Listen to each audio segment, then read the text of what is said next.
Decapitó a la menor que cuidaba y exhibió su cabeza por las calles de la capital rusa. Los investigadores rusos creen que la sospechosa, que trabajaba como niñera de la víctima, el lunes la mujer había esperado que los padres de la menor salieran para luego herirla en el cuello y separar la cabeza del cuerpo, según el informe presentado. Tras asesinar a la pequeña que estaba bajo su cuidado, la niñera le prendió fuego al apartamento familiar.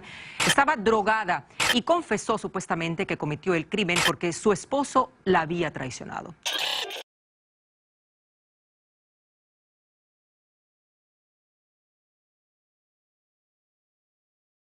Es más responsable el susurro que dice, dispara, que la mano que sostiene el arma.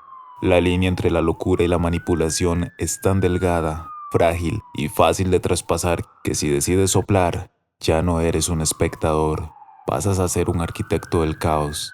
El mundo solo vio a una mujer con esquizofrenia, pero la realidad es que hubo alguien detrás que presionó el gatillo de su mente. En febrero de 2016, la ciudad de Moscú se vio sacudida por un evento que conmocionó al mundo entero. Yulchegra Bobokulova era una mujer de 38 años, proveniente de Uzbekistán. Tenía un trabajo que se basa en la confianza. Era la niñera de una pequeña de 4 años, Nastia Miesheriakova. Durante varios años, formó parte de la vida de esta familia. Era una figura que se percibía como amable, confiable y atenta. Pero la mañana del 29 de febrero del 2016, esa imagen se desmoronó de la forma más violenta e inesperada. El 29 de febrero del 2016, una niña de tan solo 4 años fue estrangulada y decapitada por su propia niñera.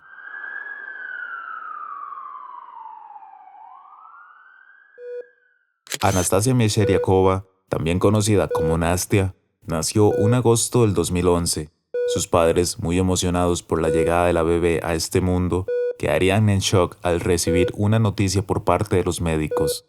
Nastia había sufrido un trauma perinatal en el nacimiento, el cual afectó su sistema nervioso central. Esto traería complicaciones a futuro y declararon que no sería capaz de caminar sin ayuda externa. Para la familia, fue un golpe duro e inesperado, pero no se darían por vencidos y saldrían adelante. Pasó un año. Mejor dicho, en 2012, cuando Nastia fue diagnosticada con epilepsia multifocal sintomática, la cual se caracteriza por convulsiones con múltiples puntos de origen en el cerebro. Esto, junto con los problemas previamente diagnosticados, una familia que mantener y el tiempo limitado de los padres debido a responsabilidades como el trabajo y también de cuidar al hermano mayor de Nastia, hicieron que necesitaran una ayuda extra, alguien que estuviera cuidando a Nastia todo el tiempo. Alguien que se volviera como de la familia. Así que la búsqueda por una niñera comenzó. Fue en ese momento de vulnerabilidad cuando, por una cruel jugada del destino, desde Uzbekistán había llegado Bobokulova a Moscú buscando trabajo, dejando atrás a su país, a su familia, en busca de un mejor futuro para poder mantener a sus hijos.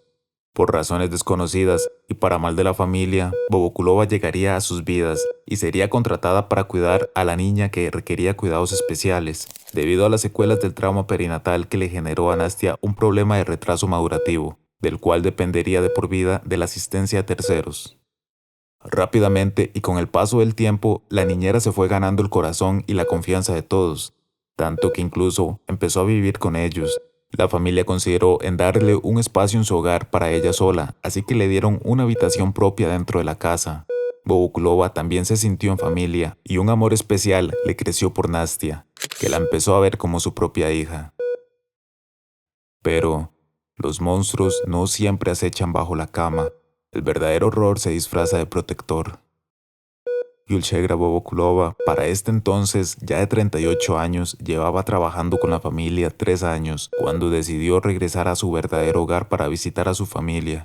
Al volver de ese paseo, ya no era la misma. Algo cambió, hubo un detonante que la haría estallar. Cuando Bobokulova volvió a Moscú para seguir trabajando con la familia, su carácter era distinto. Sus comportamientos ya no eran los de antes. Ahora solía visitar páginas en internet que la familia no comprendía, y comenzó a rezar como nunca lo había hecho, aunque sin llegar al extremo de vestir velo a pesar de ser musulmana y de practicar el Islam. ¿Qué había pasado en ese paseo a Uzbekistán? Según las fuentes oficiales, Bobokulova al llegar a su hogar se enteró de la traición por parte de su marido. Él había contraído matrimonio con otra mujer, desencadenando en una brutal depresión para Bobokulova.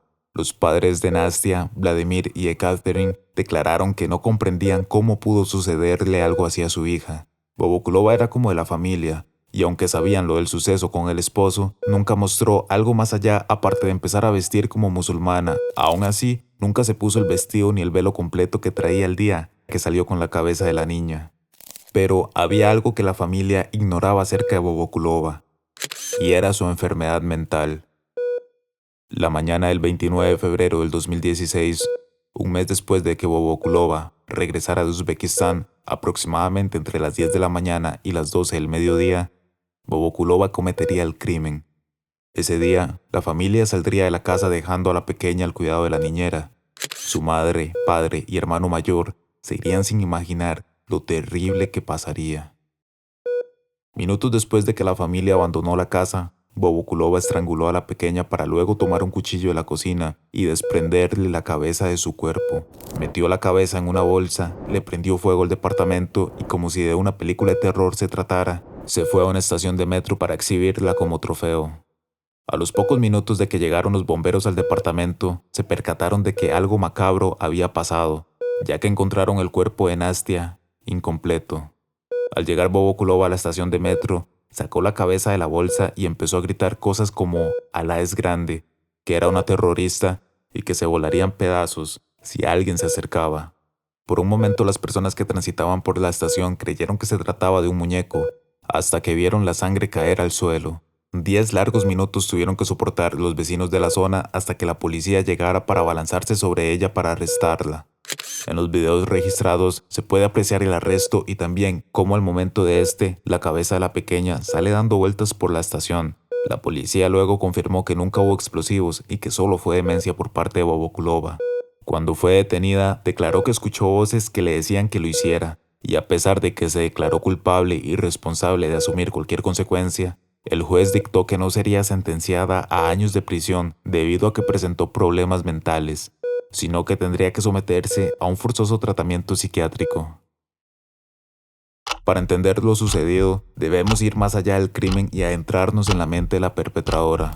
Tras su captura, las evaluaciones psiquiátricas revelaron que Yulchegra Bobokulova no era una persona mentalmente estable. Había sido diagnosticada con esquizofrenia en 2003 y había pasado por tratamientos en Uzbekistán. A menudo sus delirios le hacían creer que tenía visiones y oía voces, un síntoma clásico de la enfermedad. A pesar de su diagnóstico y la oposición de sus padres, Bobokulova se casó y tuvo hijos. Sin embargo, su enfermedad mental no fue tratada de forma consistente. Sus problemas se agravaron, llegando a tener episodios de paranoia y alucinaciones. Su comportamiento en los días previos al crimen había sido inestable, pero su apariencia externa de normalidad lo había ocultado todo. Según el Dr. Carrasco Gómez, en el libro de Psiquiatría Legal y Forense, menciona que una persona con psicosis aguda no solo oye voces, sino que sufre una ruptura de la realidad donde el acto violento se convierte en una defensa necesaria. En el caso de Bobokulova, su realidad se distorsionó al punto donde el bien y el mal habían intercambiado sus lugares. Además de su enfermedad, las investigaciones revelaron que Bobokulova se había radicalizado. Al parecer, en un intento de buscar sentido a sus delirios, se había acercado a grupos extremistas en línea, que la manipulaban y le daban una justificación para sus acciones violentas, donde el extremismo religioso no fue la causa, sino el molde que los grupos radicales usaron como instrumento para un propósito sangriento. La doctora Martha Crowner, en su libro Comprendiendo y tratando a pacientes psiquiátricos violentos, menciona que los pacientes con delirios persistentes son extremadamente vulnerables a narrativas externas que den sentido a su caos mental. ¿Qué quiere decir esto? Que la probabilidad de que Bobokulova fuera convencida de hacer tal acto es muy alta. Alguien detrás de su computadora le había dado la orden o insinuado de que lo hiciera. Y esto se sabe por el hecho de que también se arrestó a un hombre del cual se sospechaba que había sido quien radicalizó a Bobokulova, además de tener una relación con ella previamente al crimen. Sin embargo, su paradero es todo un misterio. Bobokulova fue un títere utilizado para realizar el crimen. La combinación de una mente enferma y la manipulación ideológica creó una mezcla letal que terminó con la vida de una niña inocente. Este triste desenlace no fue solo un acto aislado, sino una tormenta perfecta de factores. Bobokulova había regresado a su país, Uzbekistán, y fue en ese viaje cuando se enteró de la infidelidad de su esposo. Para una mujer que ya sufría una grave enfermedad mental, la traición fue un golpe devastador. Las investigaciones sugieren que fue ese evento el que aceleró su deterioro psicológico. Cuando regresó a Moscú, ya era una persona diferente, una bomba de tiempo. La enfermedad, la traición, el aislamiento en un país extranjero y la manipulación religiosa la llevaron a ese punto de quiebre fatal. Tras su captura, Bobokulova fue declarada legalmente insana. Esto significaba que no podía ser juzgada de la misma manera que una persona mentalmente competente. El sistema judicial ruso, basándose en el diagnóstico de esquizofrenia y el hecho de que no podía comprender la naturaleza y gravedad de sus actos, decidió que no era apta para enfrentar un juicio penal. En lugar de una pena de prisión, la corte ordenó que fuera internada en una institución psiquiátrica de alta seguridad. El objetivo no era el castigo, sino el tratamiento para un trastorno que, combinado con la situación personal que tenía, la llevó al colapso. El caso de Gyulchegra Bobokulova es un recordatorio de que las apariencias engañan y que la salud mental es tan crucial como la física. La familia Miecheriakova confió en una mujer sin saber que escondía una grave enfermedad y que estaba lidiando con su propia crisis personal. Esta es una historia que nos muestra las graves consecuencias de una enfermedad mental no tratada y nos advierte sobre la vulnerabilidad de aquellos que, como ella, sufren en silencio. Es una tragedia que, en última instancia, no se trata solo del mal, sino también de la enfermedad y el abandono, y el precio de ese abandono fue la vida de una niña inocente. Déjame tu opinión del caso en los comentarios. No olvides suscribirte para que no te pierdas el próximo video. Que duermas bien.